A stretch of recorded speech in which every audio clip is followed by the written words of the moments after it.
This is Covering the Spread, part of the FanDuel Podcast Network.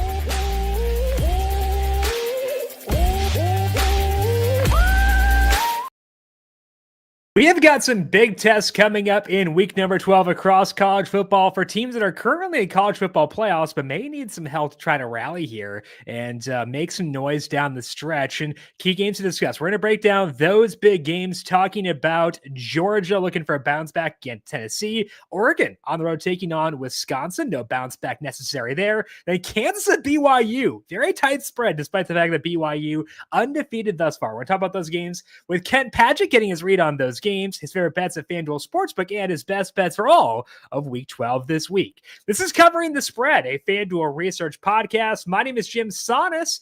I'm the managing editor for FanDuel Research, joined here as mentioned by Kent Padgett. You can find him at X at kntpdgtt. Find his work across the FanDuel socials as well. Kent, we are on to week number 12. How are you doing today? Good, man. How about yourself? Doing great. Ready to watch some college football this weekend out at Wrigley Field. Northwestern taking on Ohio State. Third game I've been to this year overall. Third different stadium. So I feel like we've kind of covered the whole gambit so far.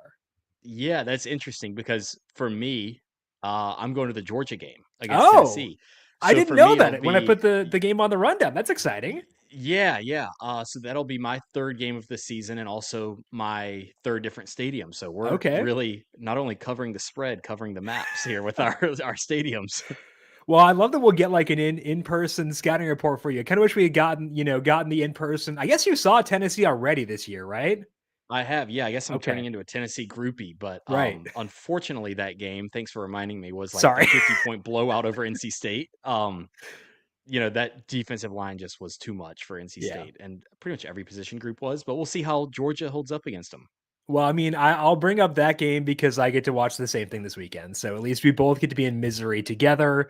That's what college football is for. We're going to break down last night's committee rankings, kind of identify any takeaways from those based on what Kent saw there. If there's any betting takeaways from that, then we'll talk about the Tennessee at Georgia game, Oregon, Wisconsin, Kansas, BYU, and then Kent's favorite bets across week 12 in college football. But first, a reminder to make sure you are subscribed to Covering the Spread wherever you get your podcast. Search for Covering the Spread on Apple Podcasts, Spotify, etc. Hit subscribe, and if you like what you hear, leave us a 5-star rating and review as well. And of course, these shows do stream live on our brand new YouTube page as well. Find that, go subscribe, leave us a thumbs up, and of course, turn on notifications to get notified as we go live each and every weekday. Of course, tomorrow, 10 a.m. Eastern, breaking down best DFS plays on this YouTube page, and then at 4 p.m. Eastern, talking NFL best bets with Dubs Anderson of FanDuel TV. The NBA is back, and FanDuel, America's #1 sportsbook, wants you to catch all the action. And right now, FanDuel's giving everyone 3 months of NBA League Pass. All you have to do to catch every tip-off and buzzer beaters, place any $5 bet on the NBA to get 3 months of NBA League Pass courtesy of FanDuel. Make every moment more. FanDuel, official sportsbook partner of the NBA. Must be 21 plus and present in select states. For Kansas, in affiliation with Kansas Star Casino, or 18 plus and present in DC. After 3-month free trial, the full price of League Pass will be automatically charged monthly. Cancel anytime, no refunds. Terms, restrictions, and embargoes apply. Limit 1 pass per customer. See terms at sportsbook.fanduel.com. Gambling problem? Call 1-800-GAMBLER or visit fanduel.com/RG. Call 1-888-789-7777 or visit ccpg.org/Jack in Connecticut. Visit mdgamblinghelp.org in Maryland. Hope is here. Visit gamblinghelplinema.org or call 800-327-5050 for 24/7 support in Massachusetts, or call 1-877-8-HOPE-NY or text HOPE-NY in New York. Now, Kent, as mentioned last time, we got the second projected bracket for this year's playoff, and I wanted to ask you, we've seen now 2 iterations of this bracket and a lot of movement, obviously, given how chaotic this year has been. Any big takeaways for you from what you saw in those rankings last night? No big real surprises, really. I mean, they did basically what you'd expect from where last week's rankings were. Miami and Georgia falling back per what we expected. But the takeaway for me, and I made a TikTok on this earlier today, shameless plug. When we look at teams 3, 4, and 5, so it's Texas, Penn State, and Indiana, they have combined for 0 top 25 wins this season. Interesting. And so it's kind of like, well, this feels weird. So, they're undefeated. Like they can only control who they play. Yeah, But my take here is that this is the downside to these super conferences. Like the Big Ten has 18 teams, and yeah, it's top heavy. There's some good teams in it, but like Penn State, Indiana, they don't play each other. They don't play Oregon. And this is what we're gonna have. And like Texas, they haven't, I mean, aside from Georgia, they haven't played the top half of the SEC. So some of these teams, not to beat up on Indiana here, I know they play Ohio State in a few weeks, but the example here is like you could technically play a conference schedule where you're only playing the 9 bottom teams in the Big sure. Ten. And, as it looks like we're kind of moving towards an era of college football where we just have a few different super conferences, this is going to be the norm. Now, people are upset because their teams are ranked 10th and Georgia's out of the playoff right now. We still have 3 weeks left of the regular Yeah. season, then conference championships. This season has taught us there's going to be chaos. So, like the people that are all upset looking at the projected bracket, I just want to be like, guys, take a chill pill here. This season has a long ways to go. Right. It's a long ways to go, but also a lot of important games. And it seems like the committee is putting a lot of value in what you do in those important games, that you can beat those top end opponents. So for those teams you were talking about, like you mentioned that Georgia's on the outside looking in, like they're still going to have time to prove themselves. So I think that like we can get annoyed, and this happens every year. We get annoyed about the rankings for one reason or another without recognizing that these are not set in stone. They will change. The committee is flawed, obviously. I think they're pretty good about taking into account new data and being willing to move things pretty drastically based on that data, as we saw with Georgia tumbling this past week. So I think that like we've kind of seen enough now to know that they're going to be reactive, and there's still a large enough sample for things to be still pretty fluid. Yeah, and I agree with the way they've handled it with like 4 teams from the Big Ten, 4 from the SEC. I think that's the right move. And again, we've got a few more weeks left in the season. We're going to see conference championships, so I think we'll have a better picture in a few weeks of who the top 12 actually are. Yeah. Um, but I mean, look, teams can only beat who they've got on their schedule. So Yeah. I, Right. I I'm Exactly. I'm not docking Indiana points here. I'm just saying, like, it's possible in this new era of college football with super conferences, they could, kind of run the table through the weaker part of the Big Ten. Yeah, they definitely could. And as someone who's enjoyed watching Indiana this year, I'm okay with that. And I think that it'd be Yeah, fun to watch them in the playoff too. I think that currently they'd be slated to host Alabama. That'd be fun that's to right. to get Alabama up here into the Midwest in December. I would look forward to that very much. So I think that'd be a That's lot of right. There'd fun. be a few of those like That would. SEC teams traveling up to Penn State, to Yeah. Indiana. There'd be, te- true test of some of those teams in the cold weather. Well, and that's why it's fun that they're doing like the on-campus games initially. Like Yeah. I think that's going to make things like objectively just a true delight. And like as a fan, you get to see the teams you don't typically get to see, and I feel like that's kind of an added perk for it as too. And like, sure, it's an intense game. You're not gonna like, wow, I get to see Team X play here, but like it is objectively cool to get teams you wouldn't typically get in this part of town for an on-campus game. And one more good thing about it is it keeps teams motivated. Yeah, Nobody's just going to be like, we're in the playoff. We'll take a 10 seed because you don't right. want to be traveling on the road that first week. Exactly. There is still a lot of motivation, still a lot to play for. Now, let's talk about one of the teams you talked about as being a team with a lot to play for based on those rankings from last night. That is a big game here between Tennessee and Georgia right now at FanDuel Sportsbook. Georgia favored by 10.5, and the total in this game is 47.5. Nico Iamaleava is Got currently it. questionable for this game. Concussion protocol, it sounds like, for him. So don't really know what his status will be. And concerningly, the spread did lengthen by a point overnight, was 9.5 and is now 10.5, which probably doesn't bode super well for his availability, but he's a practice. He's practiced Tuesday, Wednesday, Thursday, or Tuesday and Wednesday thus far. So can Georgia bounce back and cover here, or does Tennessee keep this one close? It all depends on Nico's health. And when I first saw this line, I'm like, 10, or yeah, I think it opened at like 9, I think. Which I'm like, oh, he's definitely not playing. But then Josh Heupel comes out and he's like, oh no, we're expecting to have him ready, which Right. could be little coach speak, Sure. gamesmanship. But still, and right now 10.5 feels extreme, but it's like he is practicing. So I'm really confused on what to expect there. Um, but anyways, look, Tennessee is 5-4 against the spread this season. Georgia's only 2-7, and that game against Ole Miss, like I was high on Georgia after they beat Texas. That faith in them is fading rapidly, and it all starts with that offense. Um, Not about to get any easier for that offense either. Ole Miss has the 6th ranked defense in terms of points allowed. Tennessee's 5th. Like, Tennessee might be a better defense than Ole Miss, which just completely shut down that offense. I know it was raining, but Carson Beck has, in his last 4 games, 5 touchdowns and 9 interceptions. That's a troubling trend, especially with a full NFL defensive line coming into your building to play.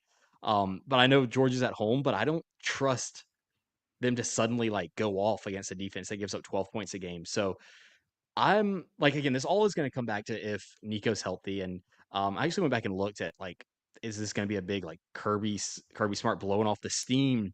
Right. But the last time he lost to a non-Alabama team, 2020 against Florida, they only beat Mississippi State by 7 the next game. So I don't have history to support like some big revenge game from Kirby. So I like the safest bet I can say right now on Wednesday, while Nico is questionable, is the under because Heupel's 3 games against Georgia while he's been at Tennessee.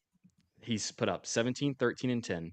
And obviously, Georgia's not lighting the world on fire offensively, and Tennessee has a 6th ranked defense. So the under 47.5 is the only thing I feel safe about right now. Now, if they clear him to play and the spread is still 8, 9, 10 points, Tennessee's the pick. If he's not playing, I'm all in on Georgia because I don't think this quarterback, Gaston Moore, has what it takes against a Georgia defense. So I know I kind of skirted around the big question there, but I really can't give a fair answer until I see if the quarterback's playing. And I think that the total gives you a couple paths to an under here. If yeah, I practiced like 16 times before the show. If Nico can't play, then you're gonna push towards the under there. But then also like if the Georgia offense continues to struggle, that could get you an under there as well. So a couple paths towards an under. But I wanted to ask you about Carson Beck. He now actually leads the league in interceptions this year, or the nation, I should say, in interceptions with 12. What are you seeing there? Is something broken? Is it a confidence thing? Is it a talent around him thing? What is up, and will it reverse course? It's so weird because like we say, oh, well, they lost Lad McConkey and they lost Brock Bowers, Right. but they have other 4 and 5 star players around him. So I don't know if it's a talent issue. And I know some of their coaches, they Yeah. have a mass exodus of coaching every year. I really, it's so weird. It's got to be a confidence thing because I can't point at anything else. And I mean, I know they were playing in the rain last game, but like it's really a weird thing to witness. Like he really has regressed big time. And for a guy who was going to be like a Heisman guy coming into the year Yeah. and projected 1st round pick, it's really strange what's going on there. Hopefully it's just confidence and he can bounce back. But Yeah. yeah, it's really weird. But Yeah. it's certainly not something I'm like raring to take the over and take No. Georgia for 10.5. So It's been a long enough stretch now where I don't really want to bet on a bounce back just yet. I think that's kind that's of the right. takeaway for me is where I'm okay being skeptical, and the under does allow us to get there. So under 47.5 right now at FanDuel Sportsbook, -110. Hopefully Nico able to play in this game, so that would make it a lot more fun aesthetically for that one as well. Let's talk now about Oregon going on the road, taking on Wisconsin, and decently tough matchup here. Oregon favored by 14.5, and the total in this game is 51.5. And Oregon, like I said, it's a tough matchup, but they've passed every single test thus far in pretty impressive fashion. Now facing Wisconsin in Madison. Do the Ducks keep it rolling here, or can Wisconsin cover at home? I think the Ducks keep rolling. Hey, it's a night game in Camp Randall. It's going to be rocking. But Oregon has a 6th-year senior at quarterback who's a Heisman finalist. I Right. don't think he's going to shy away or be shook up by the crowd at all. And Oregon's 3-1 against the spread on the road this year, and I think that just is a testament to a veteran quarterback, a good coach. They, going on the road and against all these new Big Ten opponents, they haven't shown any fear yet. They have 5 straight games scoring over 35 points, and Wisconsin just gave up 42 points to freaking Iowa. So I can tell you one thing for sure. Oregon better be putting the ball in the end zone. Like they have no excuses if they don't. And I think they are going to end up running away with this one easily. Like they've been beating everybody by 20 or 30 points except Ohio State. And the line almost feels a little fishy to me. Like 14.5. Are they trying to trap me here? Like this, I would have thought maybe it should be up around 20, 21. Sure. But it's just kind of like the Alabama game earlier this year. I think Alabama was either 14 or 15-point favorites, and that was a noon game at Wisconsin. And um, we talked about that game and ended up taking Alabama minus the points. And the final was what, 42-10. Yeah, it was So not good. I could almost see this one like running a very similar script to that, and maybe Braden Locke and Wisconsin move the ball a little bit more. Oregon's defense isn't quite on par with Alabama, but I still think at best we've got like 45-14, 42-14. Like I like Oregon and the over here. Yeah, the over right now, total in this game is 51.5. Over is -110. If you're laying the 14.5 with Oregon, it's even money to do so right now. Those two bets do correlate if you think that the Oregon offense just kind of rolls here. You mentioned the Wisconsin game against Iowa. I had bet the Wisconsin money line for that game, so I had pretty close eyes on it, and it was demoralizing. Like I know with Wisconsin offensive troubles, I think that with Van Dyke out, you kind of expected that and stuff like that. But the defense, honestly, is what surprised me. And the lack of physicality, how I was able to kind of just like impose their own will. And I think that's what kind of like puts me on your side here with the Oregon stuff is that the defense is concerning. And then if the offense struggles and gives them a short field, it's lights out at that point. Yeah, and I wish I had this stat in front of me, but when was the last time a team gave up 42 points to Iowa? I mean, that's like Yeah. unheard of, and it's a troubling sign. Yep. If only they had kept Jim Leonard. Oh, Jim Leonard, please resurface somewhere. I miss you quite dearly for sure. So Kent is on Oregon at -14.5 even money and likes the over 51.5 at -110 as well. Let's finish up here with a game that is weird, intriguing, very fun. That is Kansas going on the road to take on BYU. Right now in this game, it's basically a 3-point spread. It's -120 to lay the 2.5, and the total of this game is 56.5. BYU prime position right now, but Kent favored by just 2.5 at home here against a 3-win Kansas team. So can BYU remain undefeated, or does Kansas pull off the upset here?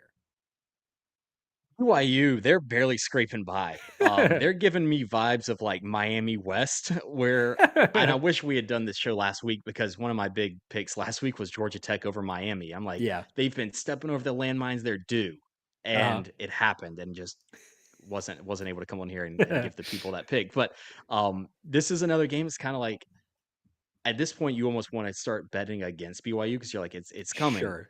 And you just want to be the one to predict it. So that's kind of where I'm leaning with this one. So they scraped by Utah. They're 1-4 against the spread this year when it's within 7 points, as this one is at 2.5. And then Kansas on the flip side, they just beat Iowa State and they're 3-6, but really are much better than that record. Those losses were all by like between 3 and 6 points. Jalen Daniels and Devin Neal are all of a sudden cooking in the backfield. Like they're back to what the preseason expectations were for them. Um, and then BYU's rush defense or rush yards per game allowed is 66th in the country. So I think those guys from Kansas are going to be able to run the ball at will. How Kansas's defense isn't exactly stopping people either. So this Jake Retzloff, he'll be able to put points on the board for BYU. And, it's going to be one of those classic Big 12 high scoring games. It's going to come down to a field goal. And I am not going to be the guy who keeps riding with BYU after they keep barely stepping on landmines. So if I'm getting points with Kansas, I'm taking them. Um, you know, I like Kansas plus 2.5, and we'll let the chaos begin. So my prediction here is Kansas to win outright 34-31 and the over. So I do think Kansas gets the win here. I'm more confident in Kansas plus 2.5 than Kansas money line, but give me Kansas in the over here. Right now, the Kansas money line is plus 126 at FanDuel Sportsbook. To get the 2.5 is -102. I agree. They would probably take the money line in that scenario, taking the plus 126 there. Over 56.5 is -110. And it just feels like with this BYU team, like you said, at some point it's got to break. We saw it with Miami last week, as you alluded to. BYU, I think, has been a more extreme version than Miami even was leading into that game.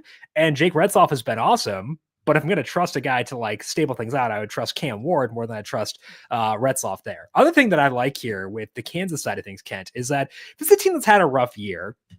I want to make sure I'm buying into a coaching staff that I can trust. And if I'm going to trust a coach of a 3-6 team, Lance Leopold's probably that guy. So to me, I think it's also a pretty big factor is, do I trust this coach to keep this team motivated despite the fact they're kind of scraping along for a bowl berth? And I think with him, the answer is pretty emphatic yes. And I think that does help me on the Kansas side of things too, is just trust in this coaching staff and their across all levels, their good track record of kind of keeping teams going for the entirety of the season. We've showed it so far. Like Yeah. they've been motivated these last few weeks, and they've had some tough luck. It's like a team with bad luck versus a team with good luck. Something's got to give. But Yeah. yeah, I'm with you. I let's go ahead and take Kansas here. All right. So the Kansas money line plus 126. And again, Kent does like the over 56.5 is minus 110. All right, Kent, open up the board for you across the entirety of week number 12. Where else is seeing value at FanDuel Sportsbook for this week? So I'll start with South Carolina versus Missouri. Okay. I have liked South Carolina all year. I actually pulled a last minute audible and went to their game against Texas A&M Oh, a few weeks ago when they ran. Texas A&M was ranked 10th in the country, and South Carolina ran them off the field. South Carolina is 6-3 this year, but they've looked really good of late. And don't forget, they lost to Alabama by 2 points. If they beat Alabama there, yeah. they've probably got Alabama's spot in the playoff. So I think this team is 2 points away from being a playoff team. They might even be the fifth or sixth best team in the SEC, which still might be like a top 12 team in the Right. country when it's all said and done. Meanwhile, Missouri's given me nothing special. They've squeaked out some uninspired wins. And I think South Carolina sends a statement here and wins this by 2 touchdowns. Again, another game at Williams-Brice Stadium, which if you haven't been, it was a experience. I don't know how they ever lose a game in that stadium. It was loud, sandstorm was blaring. I was, hearing it in my dreams for nights to go after that. But like the light shows and everything, like I was like, this is really cool. But I really don't see Missouri keeping this one close. So South Carolina, the spread right now is 12.5. I like them to easily cover that and win that by 2 touchdowns. And then my other one, Jim, close your ears. Uh-oh. Ohio State at Northwestern. Uh-oh. Neutral site, Wrigley Fields. This will look awesome. I know you'll be there. But Ohio State flexed their muscle last week. They beat Purdue 45-0. They're starting to get, I feel like they're starting to get that like Ohio State swag back a little bit. Yeah. And Northwestern's been blown out a few times already this Uh-huh. year. They certainly have. They took Purdue to overtime. Let's A one-win consider. Purdue team, yes. So I don't think they're that much better than Purdue. And Purdue just lost to Ohio State 45-0. So why should I expect Northwestern to keep it 17 points closer versus Ohio Right. State than Purdue did? So Ohio State, the 28.5 for Ohio State. And interest in the Northwestern team total under 6.5. It's plus 112. I think this is a hilarious line. I just wanted to pull it up out of curiosity, see what it is. Their I've team not total seen is that. 6.5. Wow. Do you think they score a touchdown here? They got to score one, right?